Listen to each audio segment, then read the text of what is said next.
إن الحمد لله نحمده ونصلي على رسوله الكريم أما بعد নবী করিম সাল্লাল্লাহু আলাইহি সাল্লাম বলেন, আল্লাহর কাছে দোয়ার চাইতে অধিক মর্যাদাপূর্ণ আর কিছু নাই। এটা জামে তিরমিজি 3370 নাম্বার হাদিস।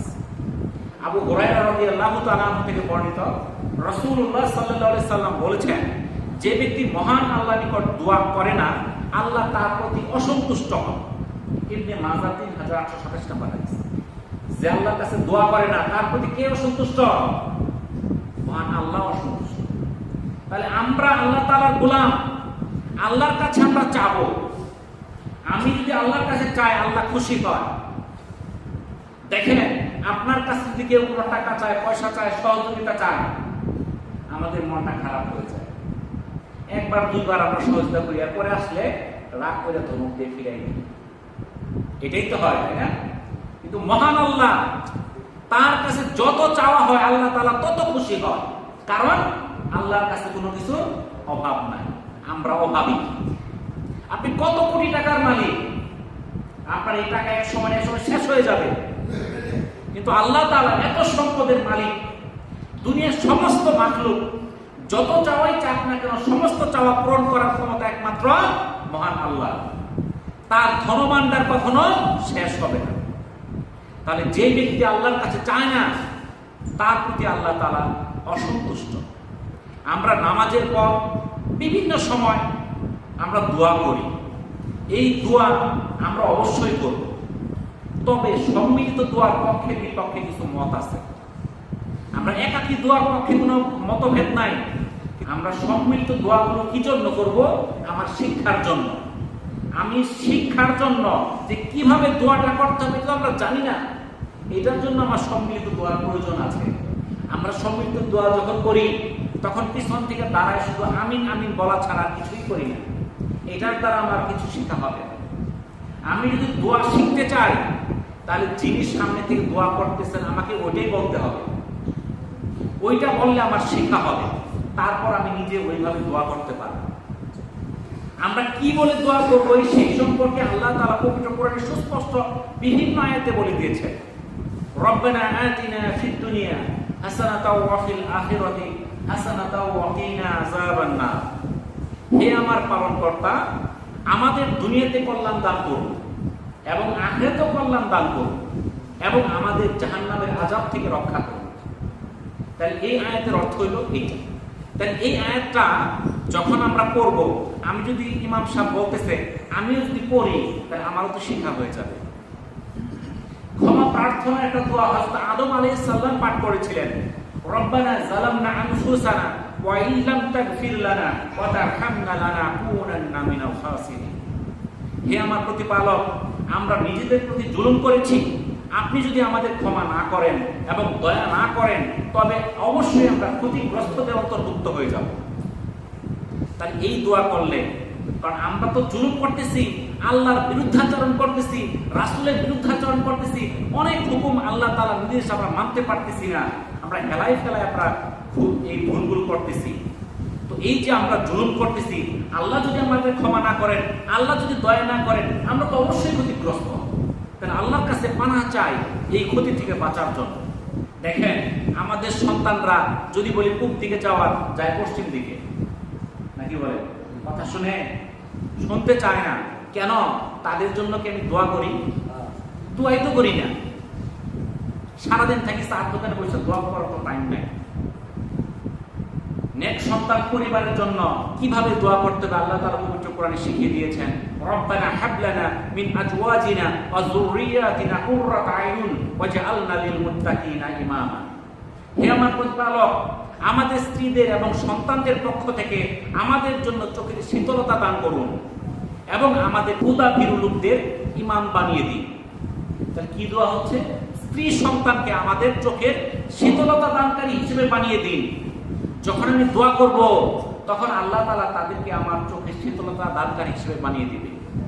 কিন্তু আমরা তাদের জন্য এই দোয়াগুলো করি না, যার জন্য তাদের দিকে তাকাইলে তখন আমাদের চোখের শীতলতা দূরের কথা, ঈর্ষা হিংসা বিদ্বেষ জেগে যায়। কারণ তারা আমার কথায় চলে না, আমি যেই কথা বলি সেই তার বিপরীত দিকে যায়। কারণ তাদের জন্য তো আমি দোয়া করতেছি না।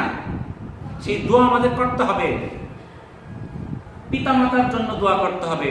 সূরা বনী ইসরাঈলের 24 নম্বর আয়াতে আল্লাহ তাআলা শিখিয়ে দিয়েছেন, রব্বির হামহুমা কামা রাব্বায়ানি সগীরা। হে আমার প্রতিপালক, আমার পিতামাতার প্রতি দয়া করুন, যেমন দয়া ও মমতায় তারা আমাকে শৈশবে লালন পালন করেছে। আমরা যখন ছোট ছিলাম, আমাদের পিতামাতা যেভাবে আমাদের লালন পালন করেছে, সেইভাবে তাদের উপর দয়া করুন, রহম করুন। জ্ঞান বৃদ্ধির দোয়া, রব্বি জিদনি ইলমা, সূরা তাহার 114 নম্বর আয়াতে বলে দেন, হে আমার প্রতিপালক, আমার জ্ঞান বাড়িয়ে দিন। আল্লাহর কাছে চাইতে হবে। মুসা আলাইহিস সালাম দোয়া করেছিলেন, তার কণ্ঠ কি ছিল? তার মুখে জড়তা ছিল। মুসা আলাইহিস সালাম দোয়া করেছিলেন, রব্বি ইশরাহ লি সাদরি ওয়া ইয়াসসির লি আমরি আহলুল উকদাতাম মিন লিসানি ইয়াফকাহু কওলি, সূরা তাহার 25 থেকে 28 নম্বর আয়াত। বলেন, হে আমার প্রতিপালক, আমার বক্ষ প্রশস্ত করে দিন, আমার কাজ সহজ করে দিন এবং আমার জিহ্বার জড়তা দূর করে দিন, যাতে আমার কথা তারা বুঝতে পারে। তাহলে এই যে দোয়াগুলো আছে, এগুলো আমাদের শেখার দরকার আছে কিনা? এই জন্য আমরা যখন বিভিন্ন দোয়া হয়, এই দোয়াগুলোর মধ্যে আমরা শিখার নিয়ত করব, যেন আমার শিক্ষা হয়। আর যখন আমি পড়বো, সেটা আমার উপর কি হবে? ফলপ্রসূ হবে। দোয়া করার উৎকৃষ্ট নিয়ম হচ্ছে, আমরা যখন হাত উঠাবো, প্রথমে আমি আল্লাহর প্রশংসা করব, রাসূলের প্রতি দরুদ পেশ করব, তারপর আমাদের যত চাওয়া আছে সেটা আল্লাহর কাছে পেশ করব। তার পরবর্তীতে আমরা শেষ দিকে যখন যাব, আবার আমরা রাসূলের প্রতি দরুদ পেশ করে এবং আল্লাহ তাআলার প্রশংসা শেষ করে আমরা দোয়া শেষ করব। তাহলে আমাদের দোয়াগুলো কার্যকর হবে। আর একজন মুসলমানের দোয়া কখনো বিফলে যাবে না। তার দোয়া অবশ্যই দুনিয়াতে এবং আখিরাতে কল্যাণকর তার কাজে দিবে। আমরা অনেকেই দোয়া করতে করতে হতাশ হয়ে যাই, যে এত দোয়া করলাম, আমার দোয়া তো আর কবুল হয় না। দোয়া কবুল হয় না মানুষের তাড়াহুড়ার জন্য। যে এত দোয়া করলাম, আমার দোয়া তো কবুল হয় না, এর মানে আপনার দোয়াটা বাতিল হয়ে গেল, সেটা কবুল হবে না। আপনি আল্লাহর কাছে চাইতে থাকেন, আপনি পাবেনই, কিন্তু আপনার ধৈর্য থাকতে হবে। আপনি যদি হতাশ হয়ে যান, তাহলে আপনি আর পাবেন না। তাহলে একটাই শর্ত, আমার আল্লাহর প্রতি আমার সুস্পষ্ট ধারণা থাকতে হবে, আল্লাহ আমাকে অবশ্যই দিবে, আমি চাইতেই থাকবো। আপনি দেখবেন এই দুনিয়ার মধ্যে অনেক কাফির মুশরিক আছে, যারা আল্লাহর হুকুম মানে না, আল্লাহর কাছে চাইতেই সে পাওয়া যায়। তার অনেক টাকা পয়সা, তার অনেক শান্তি সমৃদ্ধি, তার কোনো কিছুর অভাব নাই, যা চায় তাই পায়। আপনি নামাজ পড়েন, আল্লাহর হুকুম মানেন, আপনি সব পান না। এর কারণটা কি? এর পিছনে কিছু কারণ আছে। এই দুনিয়াতে যখন কাফির মুশরিক বেঈমান, যারা আল্লাহর কথা শুনে না, তারা যখন আল্লাহর কাছে চায়, আল্লাহ তাআলা ফেরেশতাকে বলে, হে ফেরেশতারা, সে কি চায় তুমি তার ব্যবস্থা করে দাও, কারণ তার কণ্ঠ আমার কাছে ভালো লাগে না। সে আবার আমার কাছে চায়, সেটা আমার কাছে ভালো লাগে না। কিন্তু মুমিন যখন চায়, আল্লাহ বলে, তুমি আগেই তাকে দিও না, তার কণ্ঠটা আমার কাছে অনেক সুন্দর লাগে, তার কথাটা আমার কাছে ভালো লাগে, সে আমার কাছে আরো বলো, সে আমার কাছে আরো চায়। তাহলে আপনার কথাটা কবুল হয় নাই, সাথে সাথে এর মানে আল্লাহ তাআলা আপনাকে পছন্দ করে, আপনার কথা বারবার শুনতে চায়। এই দুনিয়ার মধ্যে মুমিনদের যত চাওয়া আছে, এর একটা অংশ আল্লাহ তাআলা দুনিয়াতেই দিয়ে দিবে, আর একটা অংশ আখিরাতের জন্য রেখে দিবে। কেন? মুমিনদের জন্য পরকাল আছে, জান্নাত আছে। যে ইহুদি, নাসারা, কাফের, মুশরিক, তাদের জন্য জান্নাত নাই, জাহান্নাম ছাড়া। তারা যা চাবে, মৃত্যুর পর তারা কিছুই পাবে না, তা যা পাওয়ার তারা দুনিয়াতেই পাওয়া যাবে। তো আমরাও যদি দুনিয়াতে সব পাওয়া যাইতাম, মৃত্যুর পর আমাদের ফাঁকা থাকতে হইল। আমরা আখিরাতে যখন যাব, মৃত্যুর পর আমরা দেখব আমাদের অনেক ফায়দা দেওয়া হয়েছে, অনেক পুরস্কৃত করা হয়েছে। তখন বলা হবে, এগুলো কিসের জন্য? বলা হবে, তুমি তো এই দোয়াটা করছিলা, এইটা আমি তোমাকে দুনিয়াতে কবুল করি নাই, এর বিনিময়ে তোমাকে আখিরাতে এই পুরস্কারটা দেওয়া হয়। এই পুরস্কারগুলো যখন সে দেখতে থাকবে, তখন সে বলবে, হে আল্লাহ, আমার দুনিয়াতে যদি একটা দোয়া কবুল না হতো, এই সবটি দোয়া যদি আখিরাতের জন্য থাকতো, তাহলেই তো আমার জন্য ভালো হতো। এই জন্য মুসলমানের দোয়া কখনো বৃথা যায় না, মুসলমানের দোয়া কখনো মিস হয় না। দেখেন, এই গত 3-4 দিন আগে যখন আমেরিকা হুমকি দিয়েছিল, আজকের রাত্রিতে সেই পারস্য সভ্যতা নামে কোনো সভ্যতা থাকবে না, সেই দেশকে মাটির সঙ্গে মিশিয়ে দেওয়া হবে। আল্লাহ তাআলা ঈমান পরীক্ষা করেছেন, কে তাদের জন্য কেটেছে, কে তার জন্য দোয়া করেছে। আল্লাহ তাআলা ঈমানকে দেখেছেন, নাকি আপনি নাক থেকে ঘুমাইছেন, নাকি আল্লাহর কাছে সাহায্য চাইছেন যে তুমি, হে আল্লাহ, তুমি মুসলমানদেরকে রক্ষা করো। মুসলমানদের পক্ষে আপনি কি করেছেন, সেটাও কিন্তু আল্লাহ দেখেছেন। হইতে পারে সেই যে ফিলিস্তিনিতে হাজার হাজার মানুষকে হত্যা করেছে, আপনি দোয়া করেছেন, কিছুই হয়েছে না, ঠিকই হত্যা করছে, তারা মারাই গেছে, আপনার দোয়ায় একজনও মরা কমে নাই। কিন্তু আপনি আল্লাহর কাছে চিহ্নিত হয়ে গেছেন, আপনি তাদের জন্য আল্লাহর কাছে কিছু চাইছেন কিনা? আপনি সেই ফিলিস্তিনের পক্ষে আল্লাহর কাছে প্রার্থনা করছেন কিনা? সেই ইহুদি নাসারার বিরুদ্ধে আল্লাহর কাছে আপনি কিছু চাইছেন কিনা? এটাই হলো ঈমানের পরিচয়। এই দুনিয়ার মধ্যে হাজার হাজার মানুষকে মারতেছে ইহুদি নাসারা, আমরা মনে করি আল্লাহ কি দেখে না ঈমানদাররা মারা গেল? তো আল্লাহ ঠিকই দেখতেছে, আল্লাহ তাআলা তাদেরকে জান্নাতের উচ্চ মর্যাদা দিবে, শাহাদাতের মর্যাদা দিবে, এই জন্যই তারা মারা যাইতেছে। আপনি কি শাহাদাতের মর্যাদা পাইছি নাকি? তারা তো সেই জীবনকে আল্লাহর কাছে বিক্রি করে জান্নাত কিনে নিছে। এটা তাদের সৌভাগ্য, আমরা মনে করি মুসলমানের দুর্ভাগ্য। মুসলমান কখনো জীবনকে নিয়ে তারা ভয় পায় না, তারা জীবনের চেয়ে মৃত্যুকে পছন্দ করে, তারা জীবনে বেঁচে থাকার যে শাহাদাতের মর্যাদাকে তারা আকাঙ্ক্ষিত মনে করে। তাহলে এই জন্য আমরা দোয়ার মধ্যে কি বলবো, কি করব, এটা আমাদের শেখার বিষয় আছে, জানার বিষয় আছে, মুসলমানদের পক্ষে থাকার বিষয় আছে। আমরা কখনো ইহুদি নাসারাদের পক্ষে থাকবো না, তাদের অনুসরণ করব না, তাদের থেকে আমরা সবসময় দূরত্ব বজায় রাখবো। এটা হচ্ছে আমাদের ঈমানি দায়িত্ব। তো যাই হোক, আমরা যে কথাগুলো বললাম আমরা আমল করার চেষ্টা করি, আমাদের কথায় কাজে তা বাস্তবায়ন করার চেষ্টা করি।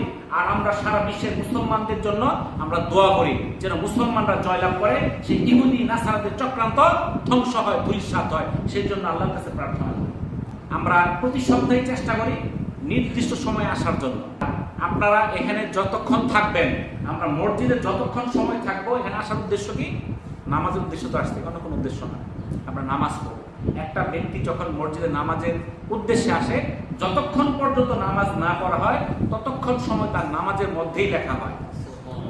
যে সবার আগে আসছেন, 1 ঘন্টা বসে রয়েছেন, সে 1 ঘন্টা মনে করলেন যে বসে থাকবেন এমনি এমনি না, আপনি 1 ঘন্টা সময় আপনি নামাজের মধ্যেই গণ্য করা হবে। কিন্তু আমরা কেউ কেউ আছি জানি 1:30টার সময় খুতবা ছাড়বো, ওই সময় যাব। এই জন্য দীর্ঘক্ষণ মসজিদে সময় দেওয়া এটা আমাদের নৈতিক দায়িত্ব, আমাদের ঈমানি দায়িত্ব। মসজিদ হলো আল্লাহর ঘর। ঈমানদার সেই যার দিল আটকে থাকবে মসজিদের সঙ্গে, সে আকাঙ্ক্ষিত থাকবে কখন আজান হবে, আমি কখন মসজিদে যাব, দৌড়াইয়া যাব, আমার কাজ থাকুক আর না থাকুক আমি মসজিদে যাব। আমার বিপদ থাকুক, আমার সুখ থাকুক, আমার দুঃখ থাকুক, আমার সবকিছুর মধ্যে আমার মসজিদ। আমি বিপদে পড়ছি, হতাশায় পড়ছি, অভাবগ্রস্ত হয়ে পড়ছি, মসজিদে এসে সিজদা দেন। আপনি আনন্দিত হয়েছে, আপনার খুশির খবর হয়েছে, আপনি মসজিদে এসে সিজদা দেন। আজকে আমরা বিপদে পড়লে কেউ যায় মাজারে, কেউ যায় বাজারে। আর যখন খুশি হয়, আনন্দের খবর আসে, তখন ওই কি আসি, কি বলে এটা, সাউন্ড বক্স, বড় বড় বক্স তাই না, গান বাজায়, বলেন নাউজুবিল্লাহ। এই জন্য আমাদের মধ্যে আজকে বরকত নাই। আমরা যখন কোনো কিছু পাই তখন আল্লাহকে শুকরিয়া জ্ঞাপন না করে শয়তানের তাবিদারি করি। এই কাজগুলো থেকে আমরা বিরত থাকি। আল্লাহ তাআলা আমাদেরকে তাওফীক দান করুন। ওয়া আখিরুদ দাওয়ানা আনিল হামদুলিল্লাহি রাব্বিল আলামিন। আসসালামু আলাইকুম ওয়া রাহমাতুল্লাহি ওয়া বারাকাতুহু।